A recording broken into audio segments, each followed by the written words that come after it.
So last week, Agile on the Beach, a bunch of us went to Agile on the Beach, which is just around the corner in Falmouth.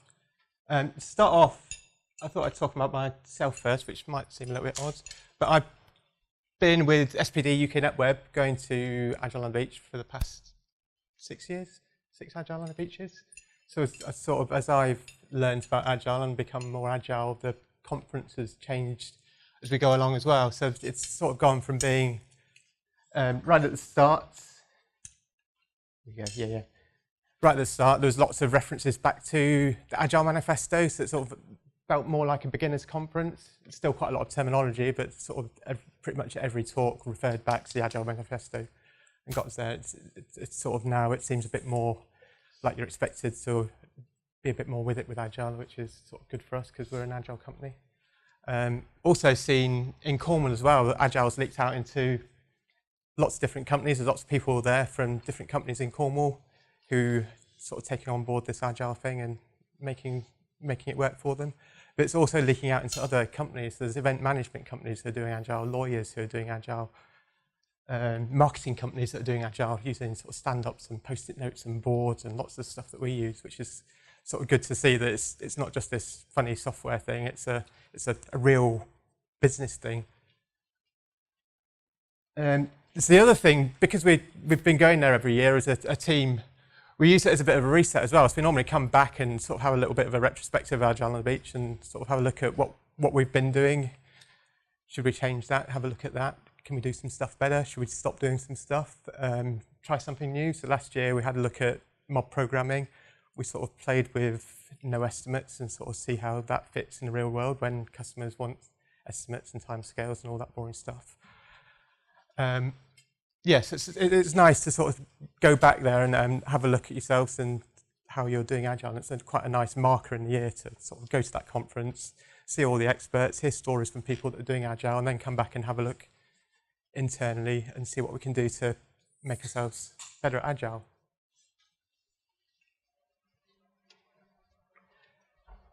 So that's me, but not really me, sort of team Agile, 6 years of Agile on the Beach. So what does Agile on the Beach look like? So I'm just going to read this off because that's what you do, isn't it, on presentations.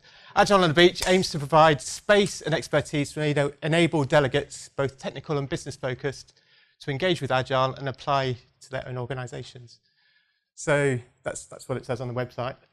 So there's sort of a bit of a fun social side of it, which is not surprising given some of the organisers. So there's Agile pub quiz on the start there. Nice little anecdote from that one. I ended up on a team and we got to the pitch round and 2 of the faces were recognisable because there were 2 faces on our team. So we ended up on the team with Dan North and James Lewis, so that was a bit of comedy value. There's a beach party, burgers on the beach down at Gillam Bays Beach. Festival food, which is cool, especially when you get the weather, which we were lucky with. Sausage and bacon bath in the morning. Beer-driven development, our Headforwards beer, which always helps any kind of meet and greet. Retrospective boat trip, haven't done that, but that's where speakers and organisers get together afterwards and have a few drinks to lubricate their minds and then discuss what they've done and what they could do better. And a goodie bag. My goodie bag had a nice little notebook, which is lovely, and a bottle opener, which I used on the Agile pub quiz, which was perfect. And I've now got a nice little shopping bag for my wife. So some facts and figures. 50 speakers at this Agile on the Beach, 350 delegates, 4 tracks plus a bonus track. The first Agile on the Beach was held in 2011. And there's been a total of 299 speakers between 2011 and 2017. So that sort of gives you an idea of what's going on there, what it's about. So I've just put the bottom there. There's a business track, so software delivery, Agile practices, product design and product management, teams and business. That's sort of where this one was looking at. Okay, so the next thing, headliners. The start of each day and the end of each day, there's a headline keynote speech talk. So on the Thursday, Dan Larson talks about learning, talks about actually doing something with that learning as well, which is quite important, otherwise there's not really any point. And not talking about learning from books, but sort of scientists learning, doing some experiments, doing something and expecting a result and seeing whether that result matches up with what you were anticipating. So that's in retrospectives, in doing experiments with your product, that kind of learning. So sort of trying to look for opportunities for learning. One of the examples she gave, if you knock the bin over 3 times, you should be not sort of down and hunched over, no, we'll pick up the bin again. It should be, wow, what can I learn from that? So it's, so how fascinating. She made us all really embarrassed by having to do that, and I've brought that to you by making me embarrassed. What do we get from that? VUCA, word of the day from Daniel Larson. VUCA, volatile, uncertain, complex and ambiguous. Words or an acronym that's come from the American military, and that sort of seems to be what we deal with on a daily basis. And plan, do, check, act, sort of that kind of cycle of actually, and the act was the thing that lots of the times we don't do anything with. We just keep notes and stick them in a folder somewhere for the next time and think, oh, we didn't do that. So that was that one. The close of Thursday, Dan North and James Lewis, who are a comedy double act. I think they've worked together for a long time and known each other for a long time, so it's quite a comfortable and entertaining talk that they did. They were looking at breaking the rules, how to break the rules. You've got things like gone from having physical servers to having cloud, and what does that look like? And they've got sort of 4 steps from a guy called Eli Goldratt, explaining how to sort of do something with that, because it's all very well having servers and then going, we're going to have cloud, but if you just do exactly the same thing with the cloud as you did with servers, you might as well have not bothered. So they talked about that, breaking the rules, how to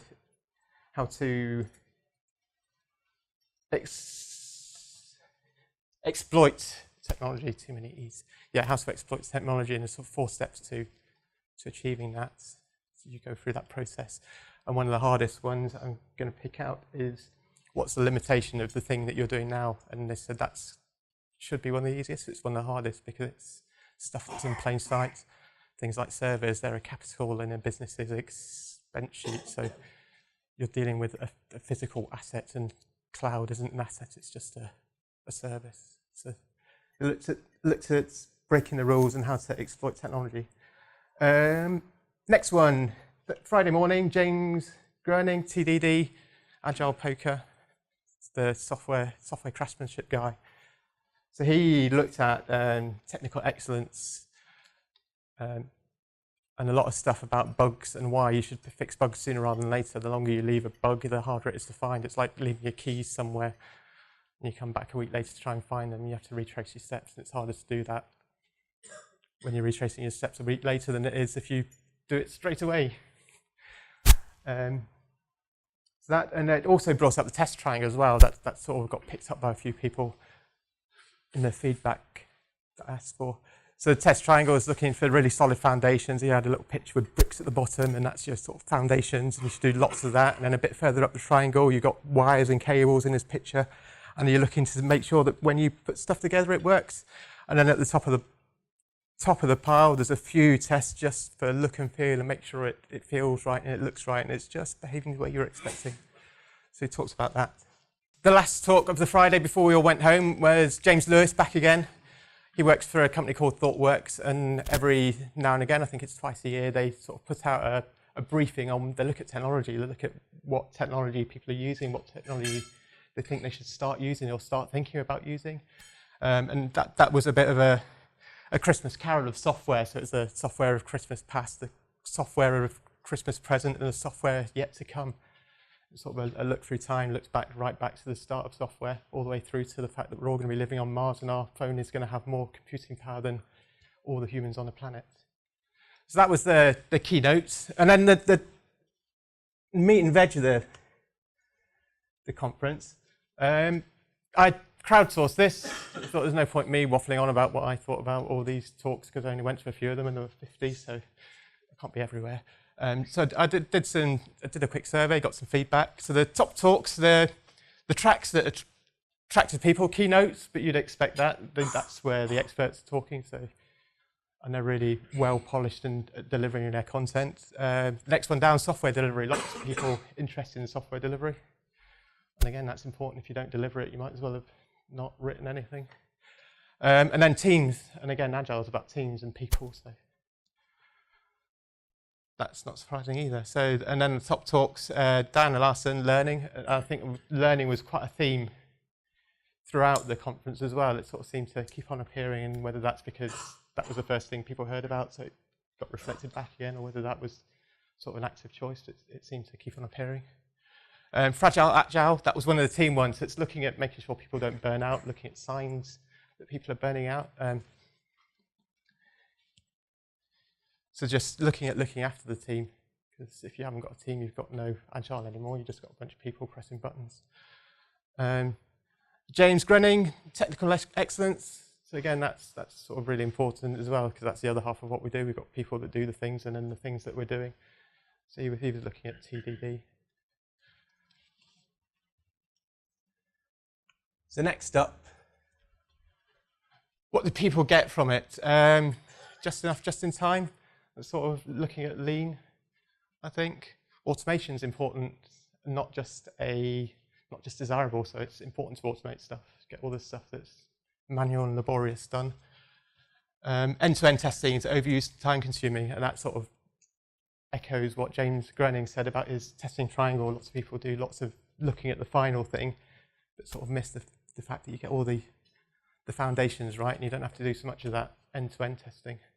And then when people go changing interfaces, you don't have a bunch of broken tests because someone's changed a button to a span or something. What's that for? Code reviews. If you keep on hearing what's that for, then you've probably not got very clear code, or it's not very well written, or it's not communicating effectively what the code's trying to do. Small changes, huge difference. That came from storytelling, writing stories, changing how you approach telling stories. And there was a template there for an approach to rethinking how you actually look at stories from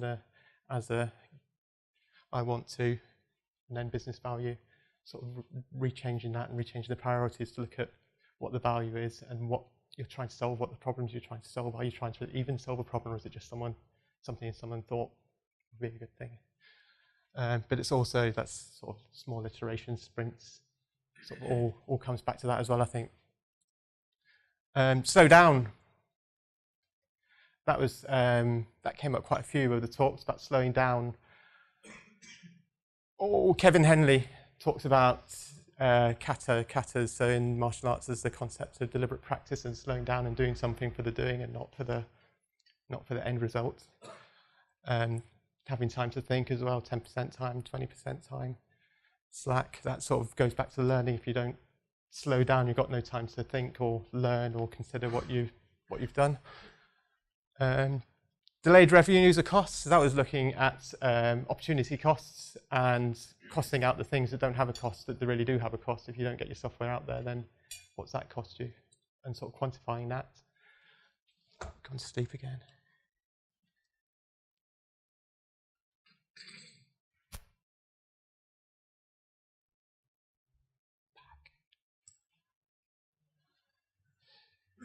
Think, test, iterate. That's back to that kind of plan, do, review, act cycle. Team leadership. More back to that fragile, agile. Analysis is essential and not just desirable. Again, looking at that's back to thinking again, isn't it? Perfect code is no code at all. James Grunning made us all stand up. That's another one. I'm a developer and I write bugs. We all had to face the fact that that's what we do. So the sooner you start looking for them, the sooner you find them.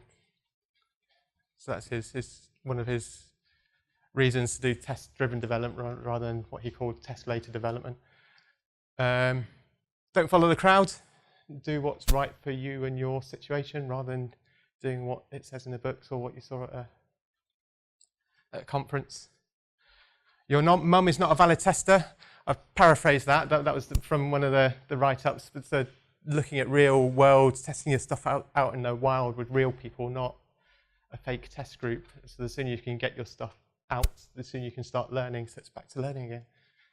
You can start learning about how people use your product. Learn fast, more learning.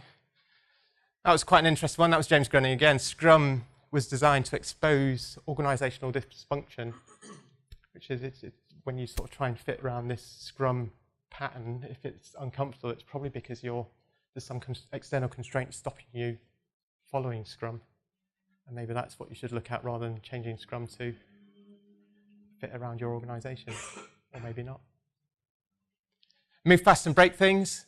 I think that came from a talk by The Guardian. So they've got like a friendly test group that people that signed up to see their broken stuff. So they just put stuff out there sooner rather than later, see what it does, and react to that. And again, that's back to learning. The sooner you can gather that information, the sooner you can learn from it. Burnout hits the best people. So that's a fragile agile talk again. And just looking at the team, and probably the people that care the most are the ones that are most likely to suffer from being under pressure, because they do care. Oh, nearly back. There you go. I'm going to have to click faster. And story mapping. I couldn't find where that one came from. But again, it's another one about learning and analysing, I think. So it's quite a strong theme about learning. People got a lot of their nuggets of takeaways came from learning, I think, in one way or another.